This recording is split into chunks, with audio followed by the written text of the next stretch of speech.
4টি ঘোড়া দেখা যাচ্ছে, কেউ চাইলে ঘোড়াতে উঠতে পারবে।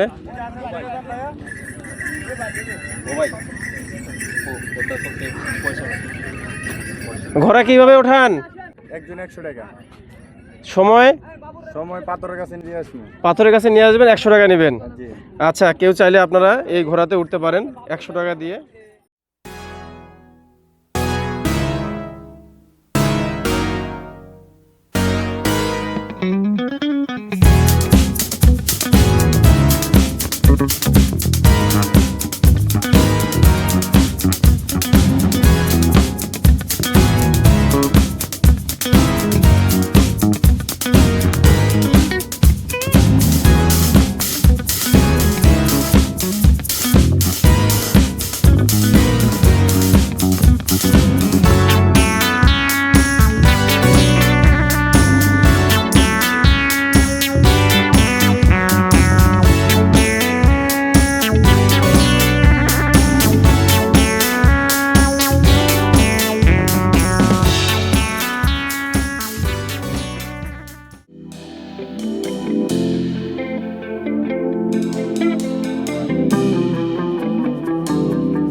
সকাল 6টার মধ্যে আমরা সিলেটের জিন্দা বাজার এসে পৌঁছাইলাম।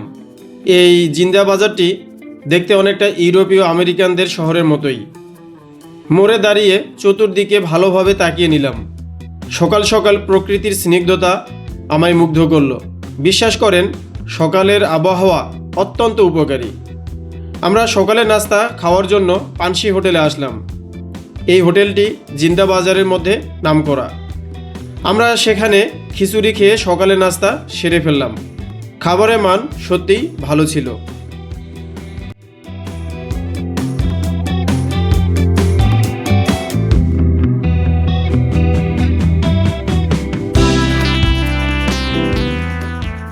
নাস্তা শেষ করে আমাদের যাত্রার দিকে রওনা দিলাম।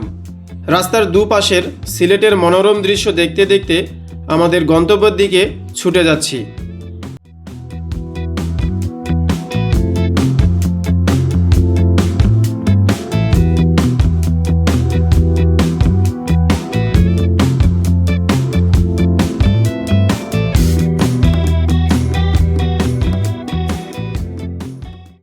বাংলাদেশের উত্তর পূর্ব কোণে অবস্থিত সিলেট প্রাকৃতিক সৌন্দর্য, চা বাগান, পাহাড়ি ঝর্ণা এবং আধ্যাত্মিক ঐতিহ্যের জন্য বিখ্যাত এক অঞ্চল। ইতিহাস, সংস্কৃতি এবং অর্থনৈতিক দিক থেকেও সিলেটের গুরুত্ব অপরিসীম।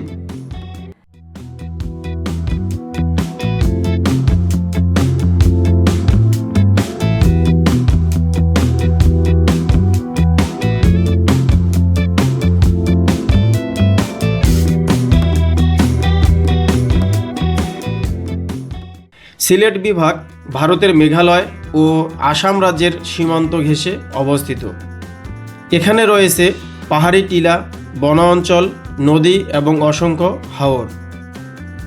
সুরমা, কুশিয়ারা, জাদুকাটা এগুলো হলো সিলেটের প্রধান নদী। বর্ষাকালে এই অঞ্চল রূপ নেয় বিশাল জলাভূমিতে।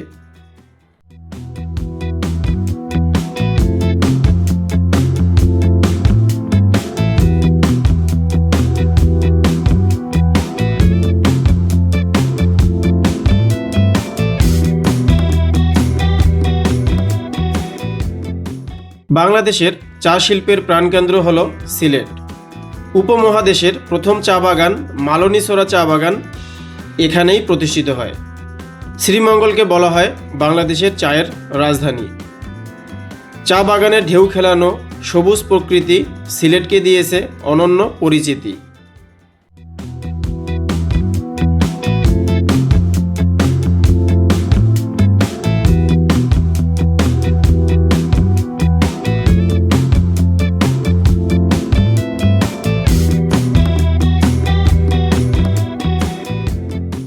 সিলেটকে বলা হয় আউলিয়া কামেলদের ভূমি। সবচেয়ে বিখ্যাত ধর্মীয় ব্যক্তিত্ব হল হজরত শাহজালাল রহমাতুল্লাহ এবং হজরত শাহপরান রহমাতুল্লাহ। তাদের দরগা শরীফে প্রতিদিন হাজারো ভক্তের সমাগম ঘটে।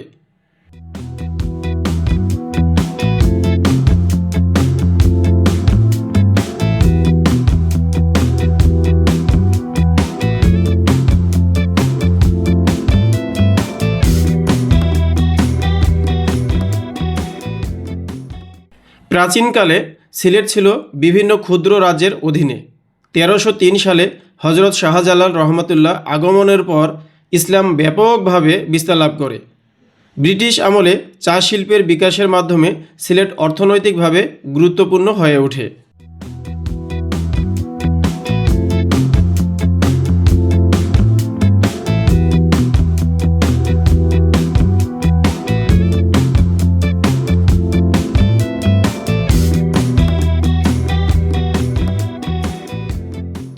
সিলেটের অর্থনীতিতে প্রবাসীদের অবদান অত্যন্ত বড়। বিশেষ করে যুক্তরাজ্যে বসবাসরত সিলেটি প্রবাসীরা বিপুল পরিমাণ রেমিটেন্স পাঠান। এছাড়া চা, পাথর, কৃষি ও পর্যটন এখানকার প্রধান আয়ের উৎস। সিলেটের নিজস্ব আঞ্চলিক ভাষা আছে, সিলেটি নাগরি ভাষা। খাবারের মধ্যে সাতকরা দিয়ে রান্না করা শুটকি ও পাহাড়ি খাবার অত্যন্ত জনপ্রিয়।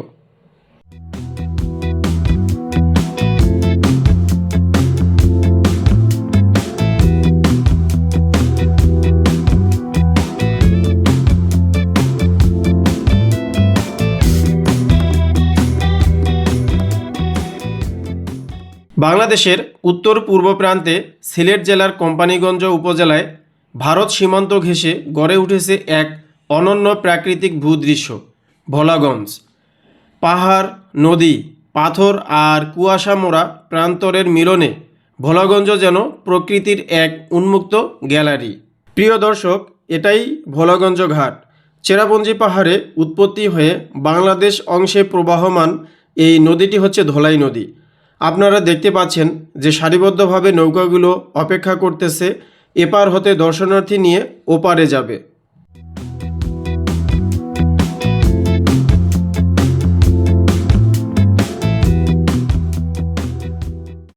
এই যে এই নৌকাতে করে আমরা এখন ভোলাগঞ্জ থেকে একটু নদী পার হয়েই আমরা সাদা পাথর দেখতে যাব।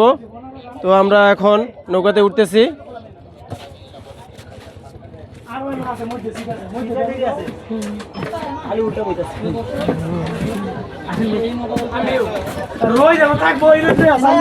এই তো বসে যাব এখন।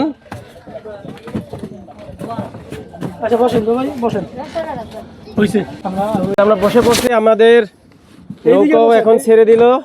এদিকে ঘুরে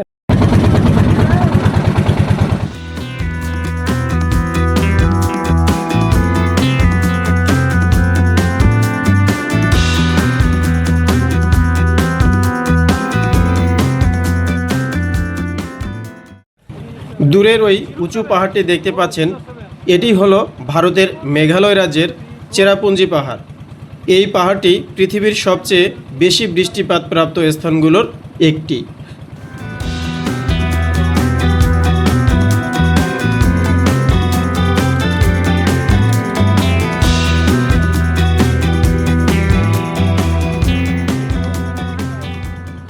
কেমন লাগতেছে? আপনি যাচ্ছেন? এই তো খুব ভালো লাগছে। এবং গত বছর বা এর আগে যখন আসছিলাম তখন আরও খুব বেশি ভালো লাগতো, যখন পাথরে ভরা ছিল। তো এখন তো দেখতেছি পাথর খেয়ে কিছু মানুষ এই পাথরগুলো উঠিয়ে নিয়ে গেছে, এখন আর সেই আগের সৌন্দর্যটা নাই। ও আচ্ছা, তো এই জন্য একটু মন খারাপ আর কি। তো চলুন গিয়ে দেখি পাথর আছে কি নাই। আপনারা যে ব্রিজটি দেখতে পাচ্ছেন এটা ভারতের অংশ, আর ওই যে বিদ্যুতের লাইন এটাও ভারতের অংশ। আর এই যে পাড়টা দেখতে পাচ্ছেন, এই পাড়টা ভারতের এবং বাংলাদেশের কিছু অংশ আছে এই জায়গায়। ধলাই নদীর পানি নীলাভ রঙের, পানি অত্যন্ত স্বচ্ছ এবং ঠান্ডা।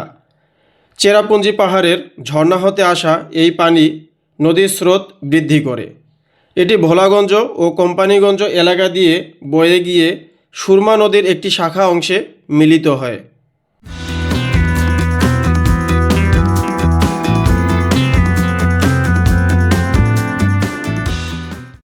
আমরা নৌকা থেকে নেমে এবার সাদা পাথর দেখতে যাব, তো তাও আবার একটু দূরে। নৌকা থেকে নেমে আমাদেরকে এখন হাঁটতে হবে। কিছু দূর যাওয়ার পর আমাদের গন্তব্যে পৌঁছাতে পারবো। তবে সেখানে যাওয়ার আগে অনেকগুলো দোকান দেখা যাচ্ছে, চলুন ওই সব দোকানে কি কি পাওয়া যায় দেখি।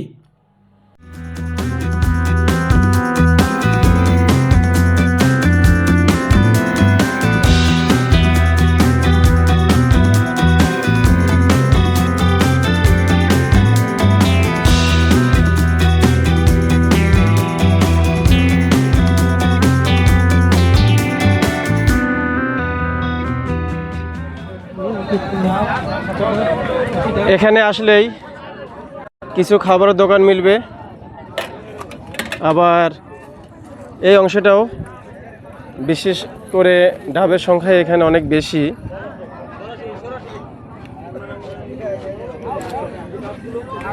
ডাব কত করে? আচ্ছা, 120, 150, 150 করে। 4টি ঘোড়া দেখা যাচ্ছে, কেউ চাইলেও ঘোড়াতে উঠতে পারবে।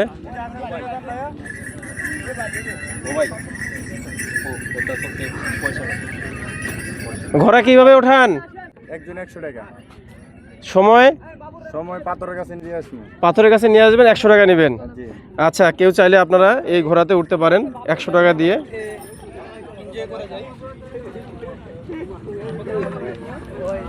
এখানে আরো দোকান দেখা যায় চা পাতা। চা পাতা কি দেশি না বিদেশি? এটা দেশি। আচ্ছা, কোনগুলো? মানুষ সহকারে ইন্ডিয়ান, তাই না? মানুষ সহকারে ইন্ডিয়ান। আপনার কাশ্মীরি শাল আছে, মণিপুরি 3 পিস আছে, ভালো বেডশিট আছে।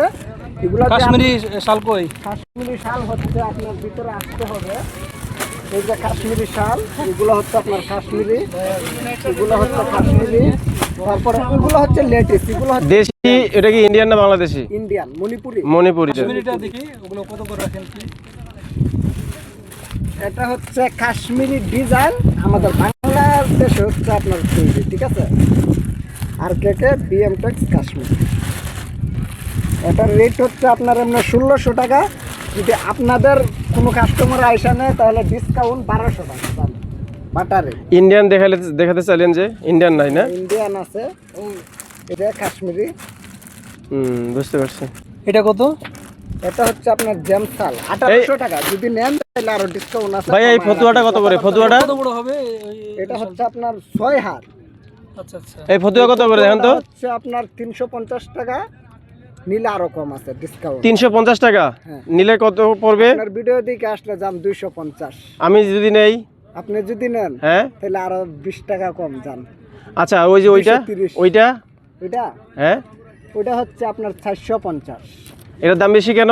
ওইটা হচ্ছে আপনার প্রিন্ট, আর এটা হচ্ছে তাঁত। ওইটা প্রিন্ট আর এটা তাঁত। এটা কিন্তু পলিস্টার মনে হচ্ছে যে। না না, এই যে পলিস্টার। ভাই চাদরটা দেখি, ওই চাদরটা। এটা ওটা না? তো বন্ধুরা, তো দেখতেই পাইলেন যে এখানে হরেক রকমের জিনিসপত্র আছে। আপনারা চাইলে এখানে দাম দর করে নিতে পারেন। এই যে হচ্ছে আবার 200 টাকা। একটা দোকান দেখা যাচ্ছে, হরেক রকমের টুপি, এই যে এখানে কি আছে? সঙ্গে ছাতা। আবার এখানে আপনি চাইলে হাফ প্যান্টও কিনতে পারেন, ফুল প্যান্ট আছে।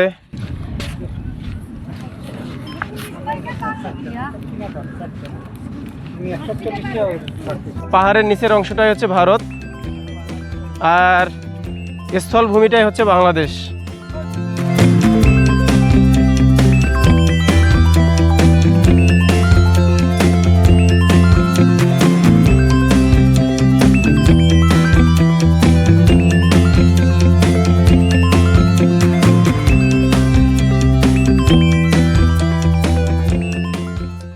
প্রিয় দর্শক, এখানে আসলে অবশ্যই একটু বেশি টাকা নিয়ে আসবেন, কারণ এই যে দোকানগুলো দেখতে পাচ্ছেন, এই সব দোকানে অথেন্টিক ইন্ডিয়ান, থাইল্যান্ড, মালয়েশিয়া ইত্যাদি দেশের চকোলেট, সাবান, শ্যাম্পু ও অন্যান্য কসমেটিক্স পাওয়া যায়।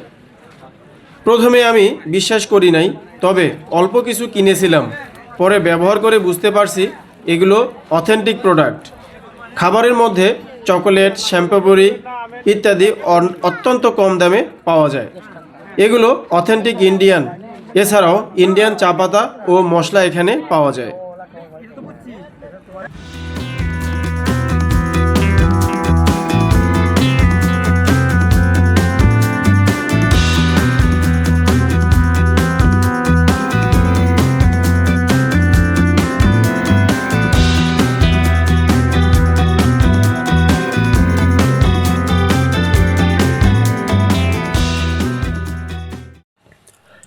প্রিয় দর্শক, যে জন্য বা যার জন্য এখানে আসা, এই যে দেখতে পাচ্ছেন পাথরগুলো, এগুলোই ভোলাগঞ্জের সাদা পাথর। আর এই পাথরগুলো ভারতের মেঘালয় রাজ্যের চেরাপুঞ্জি পাহাড় থেকে নেমে আসে। সম্পূর্ণ এই এলাকা জুড়ে পাথরগুলো এক অন্যরকম সৌন্দর্য বৃদ্ধি করে। ছোট বড় বাহারি রকমের পাথর দর্শনার্থীদের মন জয় করে।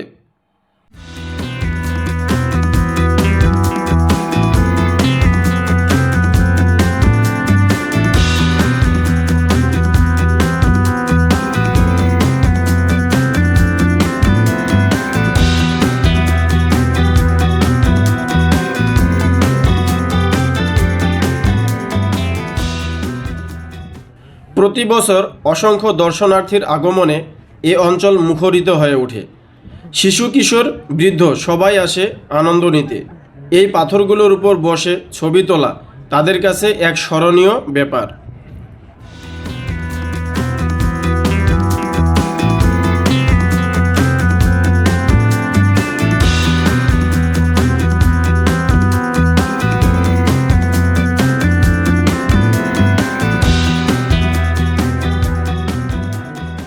এখানে আসার মূল আকর্ষণ হচ্ছে চেরাপুঞ্জি পাহাড়ের ঝর্ণা বেয়ে পানি প্রবাহিত হয়ে এই নদীতে আসা, আর সেটা দেখার জন্য দর্শনার্থীর উপচে পড়া ভিড় লাগে।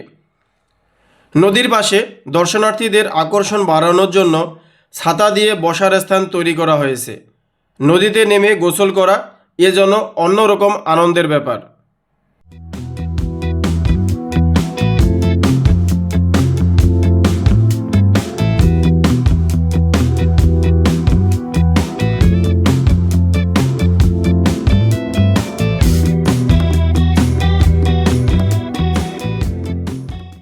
পর্যটকদের কাছে ভোলাগঞ্জ একটি আকর্ষণীয় গন্তব্য।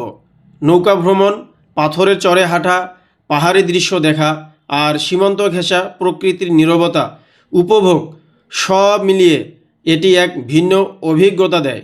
বিশেষ করে বর্ষা ও বর্ষা পরবর্তী সময়ে এর রূপ সবচেয়ে মনোমুগ্ধকর হয়ে ওঠে।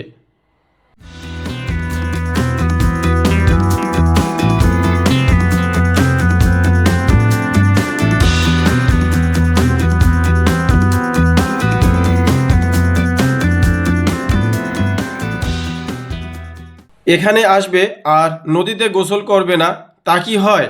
তাই তো আপনারা দেখতে পাচ্ছেন সবাই মিলে একসঙ্গে গোসল করার আনন্দে উচ্ছ্বসিত। পাহাড়ের ঝর্ণা হতে আসা এই পানি অনেক শীতল আর স্বচ্ছ, তাই গরমকালে গোসল করলে অনেক মজা লাগে।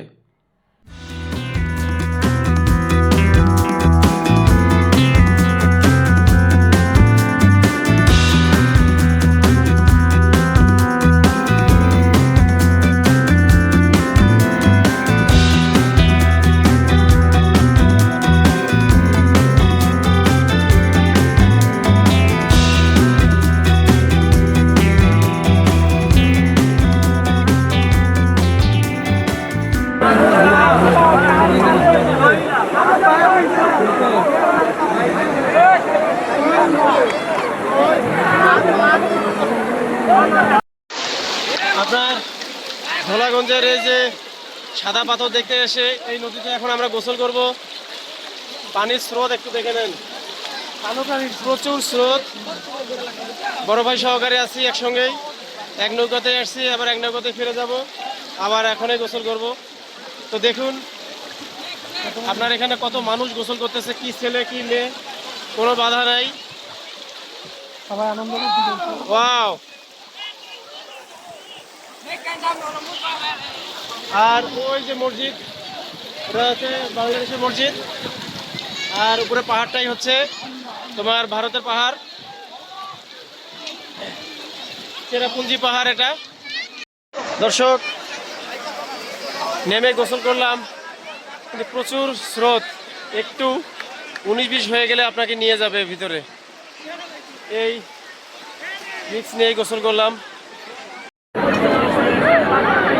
দূরের ওই শহরটি দেখতে পাচ্ছেন, পাহাড়ের ভিতরে এই সাদা অংশ যে ঘরবাড়িগুলো দেখা যাচ্ছে, এই শহরটির নাম চেরাপুঞ্জি শহর, যেটি ভারতের মেঘালয় রাজ্যে অবস্থিত।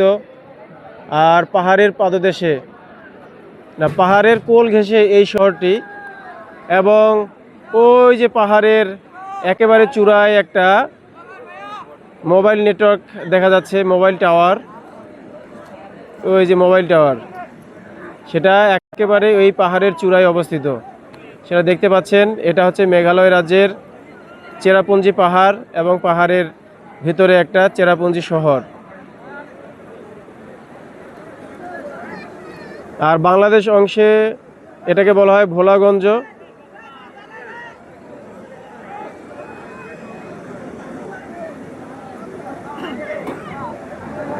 আর এই পাথরগুলো দেখতে পাচ্ছেন, এই সাদা পাথরগুলোকে বলা হয় সাদা পাথর, ভোলাগঞ্জের সাদা পাথর।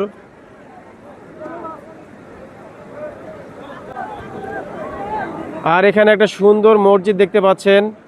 এই মসজিদটি বাংলাদেশের বিডিআর স্থাপন করছে। এখানে একটা বিডিআর ক্যাম্পও আছে।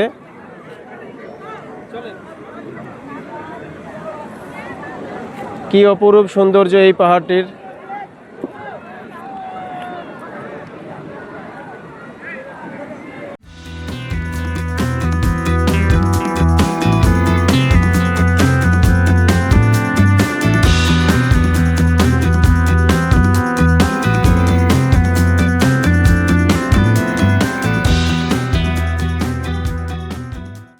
যে আপনারা এই যে পাহাড়টা দেখতে পাচ্ছেন, এই পাহাড়টার পাদদেশেই কিন্তু বাংলাদেশ, পাহাড়টাই হচ্ছে ভারত। আপনার এই যে পাথরগুলো দেখতে পাচ্ছেন, এই পাথরগুলো, এগুলো যতদূর জানা যায় যে এগুলো ভারত থেকেই পাহাড়ি স্রোতে এগুলো বাংলাদেশে প্রবেশ করে। তো এই পাথরগুলো কিছুদিন আগেও আপনার কোনো মানুষজন বা যেই হোক এগুলো নিয়ে গেছিল, পরবর্তীতে এটা আবার দিয়ে গেছে। তো প্রত্যেকটা জিনিসেরই একটা সৌন্দর্য থাকে। আপনি যদি এটা ক্ষতি করতে চান তাহলে সেটা কখনোই কাম্য নয়। আর দর্শনার্থী তবে দেখতেই পাচ্ছেন, প্রচুর দর্শনার্থী, এরা প্রতিদিনই আসে এইভাবে। তো এখন তো বর্ষাকাল না, আস্তে আস্তে পানির স্রোতও কমে যাবে, তখন দর্শনার্থীর সংখ্যাও কমে যাবে, তারপর মানুষজন আসবে। তো এই পর্যন্তই থাকলো। ভোলাগঞ্জের সাদা পাথর দেখা শেষ করে আমরা আমাদের গন্তব্যে ফিরে যাব।